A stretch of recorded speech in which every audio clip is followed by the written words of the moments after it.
एक बार किसी एक नगर में एक साहूकार था।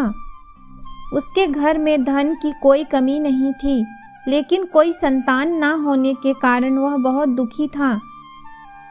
संतान प्राप्ति के लिए वह हर सोमवार को व्रत रखता था और पूरी श्रद्धा के साथ शिव मंदिर जाकर भगवान शिव और माता पार्वती की पूजा करता था।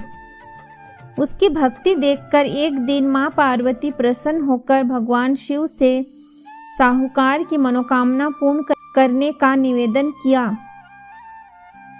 पार्वती जी के आग्रह पर भगवान शिव ने कहा कि हे पार्वती, इस संसार में हर प्राणी को उसके कर्मों का फल मिलता है और जिसके भाग्य में जो हो उसे भोगना ही पड़ता है। लेकिन पार्वती जी ने साहूकार की भक्ति देखकर उसकी मनोकामना पूर्ण करने की इच्छा व्यक्त की। माता पार्वती के आग्रह पर शिवजी ने साहूकार को पुत्र प्राप्ति का वरदान तो दिया, लेकिन उन्होंने बताया कि यह बालक 12 वर्ष तक ही जीवित होगा। माता पार्वती और भगवान शिव की बातचीत को साहूकार सुन रहा था, इसलिए उसे ना तो इस बात की खुशी थी और ना ही दुख। वह पहले की भांति शिवजी की पूजा करता रहा। कुछ समय के बाद साहूकार की पत्नी ने एक पुत्र को जन्म दिया। जब वह बालक 11 वर्ष का हुआ तो उसे पढ़ने के लिए काशी भेज दिया गया। साहूकार ने पुत्र के मामा को बुलाकर उसे बहुत सारा धन देते हुए कहा कि तुम इस बालक को काशी विद्या प्राप्ति के लिए ले जाओ।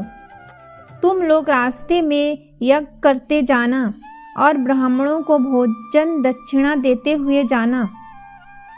दोनों मामा भांजे इसी तरह यज्ञ करते और ब्राह्मणों को दान दक्षिणा देते काशी नगरी निकल पड़े।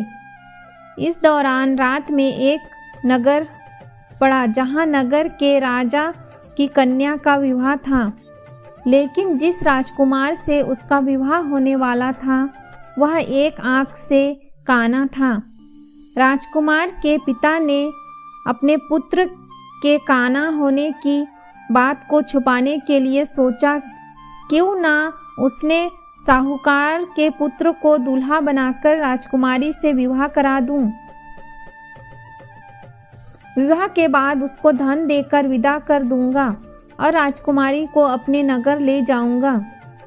लड़के को दूल्हे के वस्त्र पहनाकर राजकुमारी से विवाह करा दिया गया। साहूकार का पुत्र ईमानदार था। उसे यह बात सही नहीं लगी, इसलिए उसने अवसर पाकर राजकुमारी के दुपट्टे पर लिखा कि तुम्हारा विवाह तो मेरे साथ हुआ है, लेकिन जिस राजकुमार के संग तुम्हें भेजा जाएगा वह एक आंख से काना है। मैं तो काशी पढ़ने जा रहा हूँ। जब राजकुमारी ने चुन्नी पर लिखी बातें पढ़ी तो उसने अपने माता पिता को यह बात बताई। राजा ने अपनी पुत्री को विदा नहीं किया, फिर बारात वापस चली गई। दूसरी ओर साहूकार का लड़का और उसका मामा काशी पहुँचे और वहां जाकर उन्होंने यज्ञ किया। जिस दिन लड़का 12 साल का हुआ उस दिन भी यज्ञ का आयोजन था। लड़के ने अपने मामा से कहा कि मेरी तबीयत कुछ ठीक नहीं है। मामा ने कहा कि तुम अंदर जाकर आराम कर लो। शिवजी के वरदान अनुसार कुछ ही देर में उस बालक के प्राण निकल गए। मृत भांजे को देख उसके मामा ने विलाप करना शुरू किया। संयोगवश उसी समय शिवजी और माता पार्वती उधर से जा रहे थे। पार्वती माता ने भोलेनाथ से कहा, स्वामी, मुझे इसके रोने की स्वर सहन नहीं हो रहा। आप इस व्यक्ति के कष्ट को अवश्य दूर करें। जब शिवजी मृत बालक के समीप गए तो वह बोले कि यह उसी साहूकार का पुत्र है जिसे मैंने 12 वर्ष की आयु का वरदान दिया था। अब उसकी आयु पूरी हो चुकी है।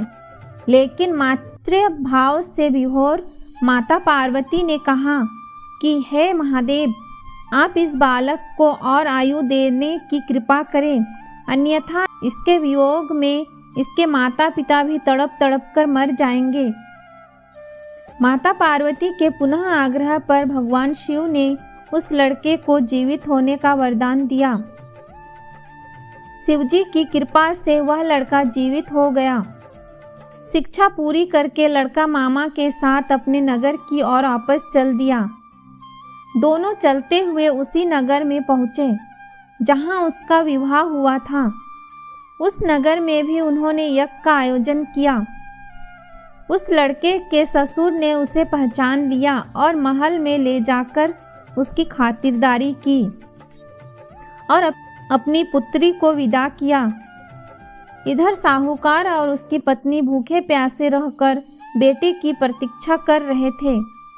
उन्होंने प्रण कर रखा था कि यदि उन्हें अपने बेटे की मृत्यु का समाचार मिला तो वह भी प्राण त्याग देंगे, परंतु अपने बेटे की जीवित होने का समाचार पाकर वह बेहद प्रसन्न हुए।